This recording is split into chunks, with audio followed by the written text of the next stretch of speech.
Fala pessoal, sejam bem-vindos a mais uma aula para o melhor curso da certificação CEA. Eu sou o Prof. Renan Duarte e só lembrando vocês, quem quiser ter acesso ao curso completo, com as apostilas em PDF, todos os slides utilizados em aula, mais de 1.100 questões comentadas em vídeo, materiais de resumo direcionados para a revisão e um banco com questões que caem na prova da CEA, cliquem aqui no primeiro link na descrição ou nos comentários fixados para que vocês conheçam o curso completo. No mais, peço para vocês deixarem o like, se inscreverem aqui no canal e desejo a vocês uma excelente aula. Vamos falar um pouco sobre o combate à lavagem de dinheiro aqui no nosso país. Para isso, a gente tem um órgão que ele é a autoridade responsável. Ele é o Conselho de Controle de Atividades Financeiras, o COAF, tá?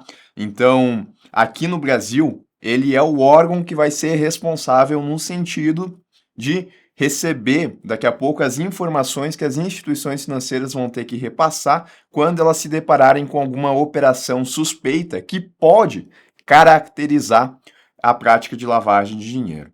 Tá certo? Esse órgão, ele foi criado pela Lei 9.613 de 98, que foi a mesma responsável por tratar, por disciplinar a lavagem de dinheiro aqui no nosso país. Ele possui como finalidade disciplinar, aplicar penas administrativas. Ponto importante, tá? O COAF, ele é responsável por aplicar penas na esfera administrativa.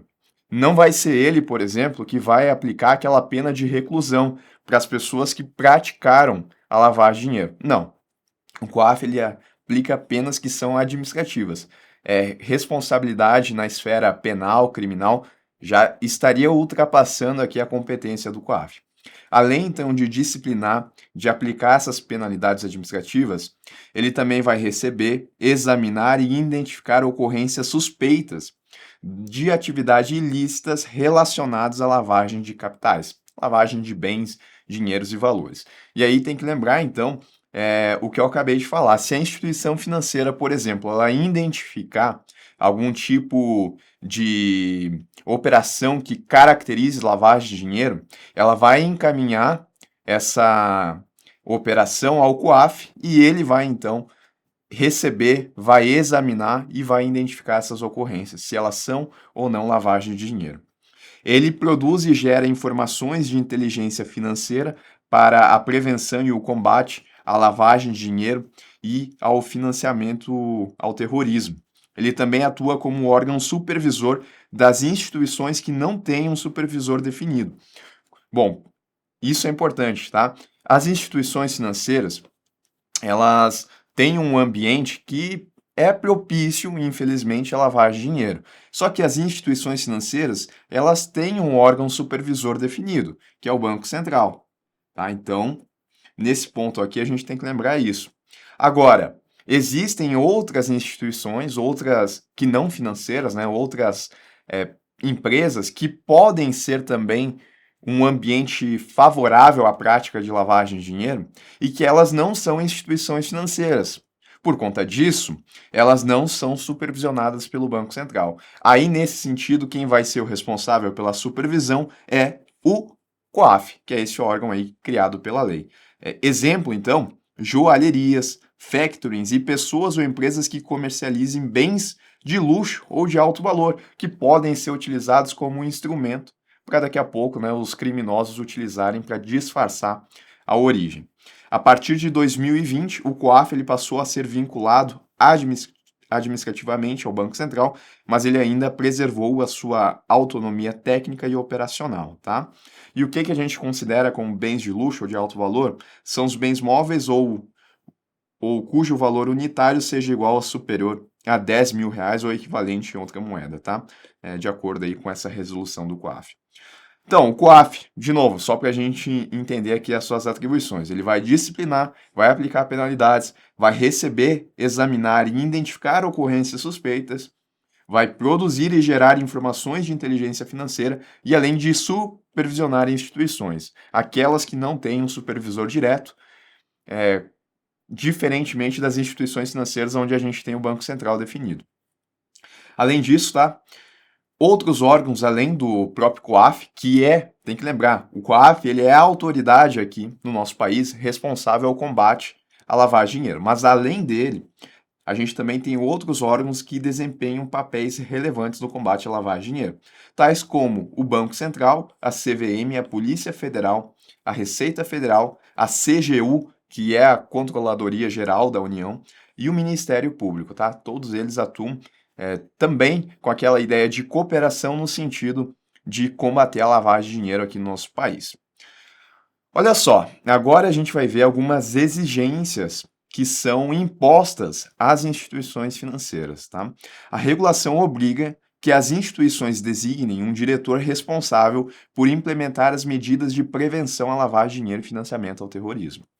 Caso ocorra alguma irregularidade, esse diretor, juntamente com a instituição, estará sujeito a penalizações. Então vamos lá. A regulação, a nossa legislação, ela estipula que as instituições financeiras elas designem um diretor. E esse diretor ele vai ser responsável pelo quê? Ele vai ser responsável por implementar as medidas de prevenção à lavagem de dinheiro dentro dessa instituição. Se ainda assim acontecer algum tipo de irregularidade, esse diretor, já que ele tem a atribuição de implementar essas medidas de controle, ele vai ser responsabilizado. Mas não só ele, como também a instituição financeira.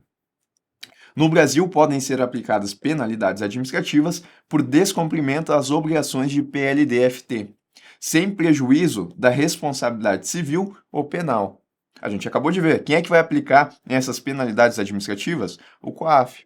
Então, né, se acontecer algum tipo de irregularização, aonde, por exemplo, aconteceu o crime de lavagem de dinheiro, uma vez que as medidas implementadas por esse diretor não foram suficientes para mitigar, pode ter sim a penalização administrativa. E aí quem vai aplicar é o COAF. O que a gente pode ter então de penalidades aqui na esfera administrativa? A gente pode ter a advertência, a multa variável, que pode variar, mas não é superior ao dobro do lucro real obtido, ou, se não foi obtido esse lucro, que presumivelmente seria obtido pela realização da operação, ou ainda o valor de 20 milhões. O que desses dois aqui for menor. Tá? Então, em relação à multa, ela pode variar, mas ela não pode ser superior ou ao dobro do lucro real, ou que seria presumivelmente apurado, ou então o valor de 20 milhões de reais, o que for menor. Se, por exemplo, tá, o lucro real ele foi de 13 milhões, esse seria o lucro da operação de lavagem com a lavagem de dinheiro. Isso significa, então, que se eu fosse aplicar a multa, eu teria que considerar o dobro do lucro real. O dobro aqui seria de 26 milhões. Mas o detalhe é que eu tenho que considerar ou o dobro ou o valor de 20 milhões, o que for menor. Nesse caso, 20 milhões é menor do que o dobro do lucro real. Então eu considero 20 milhões. Por outro lado, se o meu lucro real ele tivesse sido de 6 milhões, isso significa que o dobro disso é 12 milhões. Ou eu aplico o dobro do lucro real, 12 milhões, ou eu aplico 20 milhões, o que for menor. Agora, o dobro do lucro é menor, então eu aplico 12 milhões, tá certo? É isso que a legislação fala. Além disso, também, aqui na esfera administrativa, a inabilitação temporária, pelo prazo de até, vale a pena lembrar, tá? Até 10 anos, para o exercício de cargo de administrador de pessoas jurídicas. E ainda a cassação ou suspensão da autorização para o exercício de atividade, operação ou funcionamento. Todos esses aqui são exemplos de penalidades administrativas que são aplicadas pelo COAF. As penas de advertência, porque uma das penalidades é a advertência, são reservadas para as irregularidades mais leves, como a verificação irregular das obrigações de cadastro de clientes e registro de operações. Então, se em algum procedimento de cadastro não está seguindo a regulamentação, eu não estou falando aqui que aconteceu o crime de lavagem de dinheiro, só estou falando que a instituição ela teria que obedecer um procedimento para fazer o cadastro de clientes e ela não está fazendo. Aí, nesse sentido, ela pode ser penalizada pela advertência. Eu não estou ainda falando de crime de lavagem de dinheiro. As penas de multa, por outro lado, são aplicadas quando os responsáveis deixarem de sanar no prazo assinalado irregularidades objeto de advertência prévia. Então, ela não estava seguindo, ela recebeu a advertência e agora ela vai ter que começar a seguir. Mas ela não fez ainda isso. Aí agora pode levar a penalidade de multa. Ou ainda, deixarem de cumprir com as suas obrigações de cadastro de clientes, de registro de operações, de adoção de procedimentos idôneos, de controles internos e de manutenção de cadastro atualizado junto ao COAF, tá? Aí, penalidade de multa. Bom, além das obrigações das instituições de manterem cadastros completos e também atualizados de seus clientes, também é fundamental a manutenção de registro de todas as transações, com a devida identificação, sobretudo aquelas caracterizadas como de comunicação obrigatória ao COAF. Então, olha só, as instituições financeiras, elas têm que identificar os seus clientes. O que significa isso? Elas vão ter que olhar o documento de identificação e ver se a pessoa que está na frente dela é aquela pessoa que está apresentando o documento. Para isso, então, pode ser utilizado o RG, pode ser utilizado CNH, pode ser utilizado também carteira funcional, né, para quem trabalha, por exemplo, em órgãos que imitam essa carteira funcional. Pode ser utilizado a CTPS, que é a carteira de trabalho, pode ser utilizado o passaporte. Tá? São exemplos aqui de documentos que são aceitos pela nossa legislação como documentos de identificação. E aí as instituições financeiras vão fazer isso. Além disso, tá? Quando o cliente vai até a instituição financeira, ele vai ter que fazer um cadastro, caso ele venha fazer algum tipo de operação. Esse cadastro, ele tem que ser atualizado pela instituição financeira. E além disso, as instituições financeiras, elas têm que manter os registros de operações, ou seja, se o cliente ele veio e solicitou uma operação de empréstimo, esse empréstimo, que é a operação, vai ter que ser armazenado. Em relação ao prazo de manutenção de registro dessas operações, tal como essa que eu coloquei agora, esse é especificado pela Lei 9.603 de 98, a mesma, né, que trata do crime de lavagem de dinheiro aqui no nosso país. E é especificado aí pela CVM e pelo Banco Central também, tá? Segundo a lei, a gente tem que, no mínimo, 5 anos da conclusão da transação e ele podendo ser estendido pela autoridade competente. Então, eu estou falando que o registro dessa informação, de acordo com a lei, ele tem que ficar armazenado pelo menos por 5 anos, podendo ser estendido. Segundo a CVM, esse prazo é de 5 anos também, no mínimo, e segundo o Banco Central, ele pode variar entre 5 a 10 anos a partir das características da operação. Então, coloco aqui para vocês.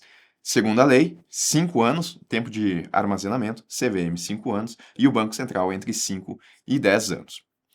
Bom, existem situações onde as instituições financeiras elas vão ter que realizar uma comunicação ao COAF, até porque a gente acabou de ver que o COAF ele é responsável por receber, examinar e identificar ocorrências suspeitas do crime de lavagem de dinheiro. Vamos lá então, entender agora quais são essas situações que vão gerar comunicações ao COAF. Algumas operações financeiras, dadas as suas características, elas configuram indícios de lavagem de dinheiro e podem gerar a necessidade de comunicação ao COAF pela instituição financeira. As práticas de lavagem de dinheiro, elas estão sempre se reinventando, tentando mascarar a sua origem ilícita dos órgãos reguladores. Contudo, certos padrões são identificados em operações. É aquilo, né? Quando começou a lavagem de dinheiro, não existia registros antes dessa atividade. Começou como algo inovador. Mas, a partir disso, as autoridades competentes começaram a identificar certos padrões que sempre aconteciam naquelas atividades de lavagem de dinheiro. De acordo com esses padrões, ou seja, a forma como as operações elas caracterizam lavagem de dinheiro, é que os normativos da CVM e do Banco Central listam uma série de situações que podem ser consideradas suspeitas ou que necessitam de monitoramento. Quais são, então, essas situações aqui? Operações que incluem a falta de atualização de informações do cliente. Então, se a instituição ela não está com aquele cadastro atualizado, pode configurar uma operação suspeita. Quando eu digo operação suspeita, eu estou falando que é um caso de lavagem de dinheiro, com certeza? Não, é uma operação que ela é suspeita e vai caber, se essa informação chegar ao COAF, vai caber ao COAF entender se realmente é situação de lavagem de dinheiro ou não. O que eu estou falando é que essas operações aqui, elas têm o padrão de, no passado, terem em algum momento configurado lavagem de dinheiro. Então era comum, por exemplo, no passado, e ainda é, na verdade, né, que operações aonde a gente não tem atualização de cliente, isso era uma característica comum dos crimes de lavagem de dinheiro utilizando as instituições financeiras.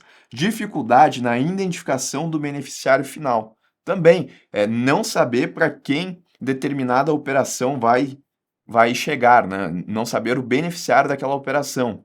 Não ter essa identificação. Também um padrão. Operações financeiras suspeitas, tá? Aí fica em aberto o que seria isso. Mas se é suspeita, de acordo com algumas características, por si só também pode ser operação suspeita para comunicar ao COAF. Transferência sem motivação aparente, né? Tá fazendo algum tipo de empréstimo, mas não está dando qual que é a razão disso. Envolvimento de pessoas de jurisdições de alto risco. Quanto maior o risco, né, pessoas expostas politicamente, como a gente vai ver agora, configura mais chances de lavar dinheiro. Atividades atípicas que levantam preocupações de conformidade e segurança. A pessoa ela sempre fez um tipo de operação de maneira típica.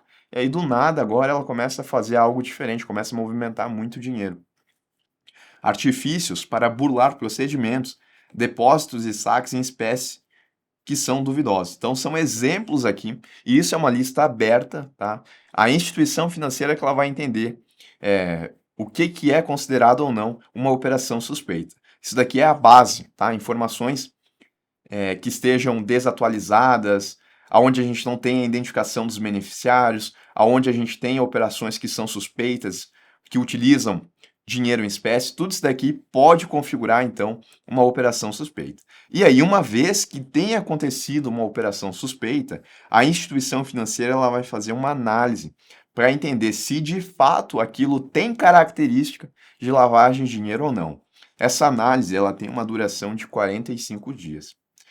Aí, se a instituição financeira ela fez a análise e entendeu que tem indícios realmente de lavagem de dinheiro, ela vai comunicar ao COAF. Essa comunicação ao COAF acontece em até 24 horas.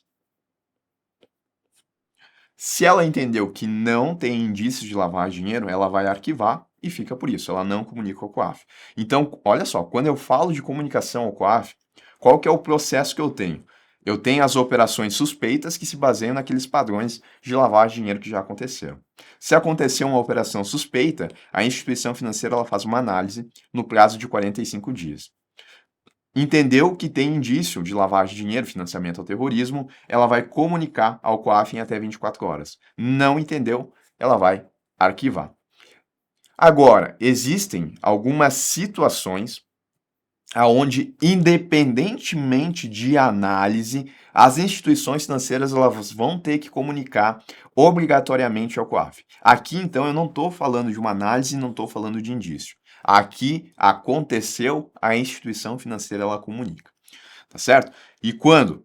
Bom, quando a gente tiver operações de depósito ou aporte em espécie ou saque, depósito, né? Em espécie ou saque em espécie do valor igual ou superior a 50 mil reais. Então, se a pessoa ela chegar na instituição financeira com 55 mil reais em espécie, notas, e for fazer o depósito desse valor, obrigatoriamente a instituição financeira ela vai comunicar ao COAF sobre esse depósito. Quer dizer que ela vai dinheiro? Não. O COAF ele vai receber e aí ele vai olhar, né, a justificativa, vai olhar uma série de situações para entender se é ou não lavagem de dinheiro. Operações relativas a pagamentos, recebimentos e transferências de recursos por meio de qualquer instrumento, contra pagamento em espécie de valor igual ou superior a 50 mil. De novo, falou em espécie, tá? Solicitação de provisionamento de saque em espécie de valor igual ou superior a 50 mil. Novamente, falou em espécie. Aqui é o provisionamento para realizar o saque daqui a alguns dias. Então, quais são as situações aonde é obrigatória a comunicação ao COAF? quando eu ter o valor de R$ 50.000 em espécie e eu estiver falando de depósito ou saque, pagamentos e transferências e provisionamento de saque, tá? São essas situações, então, que comunica independentemente dessa análise e essa informação chega ao COAF. Além das instituições supervisionadas pelo Banco Central e pela CVM, outras empresas também possuem a obrigação de comunicar operações suspeitas ao COAF. Aqui a gente estava se referindo a instituições financeiras, mas além delas, então, outras instituições também comunicam ao COAF. Quais são? As administradoras de cartões de credenciamento ou cartões de crédito, bem como as administradoras de consórcio para aquisição de bens ou serviços. Tem que comunicar ao COAF as operações também, suspeitas. As operações físicas, desculpa, as pessoas físicas ou jurídicas que exerçam atividade de promoção imobiliária ou a compra e venda de bens imóveis, né, que são casas, são residências, apartamentos. As pessoas físicas ou jurídicas que comercializem joias, pedras e metais preciosos, objetos de artes e antiguidades, que são aqueles bens de alto valor. As empresas de transporte e guarda de valores, e as pessoas físicas ou jurídicas que comercializem bens de luxo ou de alto valor, que são aqueles, né, que têm valor acima de 10 mil, como a gente viu agora há pouco. Intermediem também a sua comercialização ou exerçam atividades que envolvam um grande volume de recursos em espécie, tal como concessionárias automotivas, tá certo? Então, importante a gente entender aqui que o COAF é esse órgão responsável pelo combate à lavagem de dinheiro aqui no nosso país. E aí a gente viu, né, só trazendo um resumo, que ele é responsável por disciplinar, aplicar penalidades, receber, examinar e identificar ocorrências suspeitas, bem como produzir e gerar informações de inteligência financeira e supervisionar aquelas instituições que não tenham um supervisor definido. E o importante é lembrar que essas penalidades que ele aplica são por descumprimentos que as instituições financeiras eventualmente elas tenham feito em relação a mecanismos de prevenção. E as penalidades sempre na esfera administrativa chamam atenção a multa, tá? Porque tem valor e valor é sempre importante a gente saber. E lembrar também que as instituições financeiras elas têm que manter o registro das operações e os prazos são esses, de acordo com a lei, Banco Central ou a CVM, e talvez o mais importante, lembrar de como é que funciona esse procedimento aqui. Identificou a operação suspeita, faz a análise, tem indícios, comunica o COAF em até 24 horas. Não tem, faz o arquivamento. E independentemente de ter análise ou não, quando a gente estiver falando de operações que envolvam o valor de R$ 50.000 em espécie, para depósito ou saque, provisionamento, saque, pagamentos e transferências, tem que comunicar ao COAF. E além disso, a gente viu agora há pouco, então, que outras instituições que não são financeiras também têm a obrigatoriedade de comunicar ao COAF.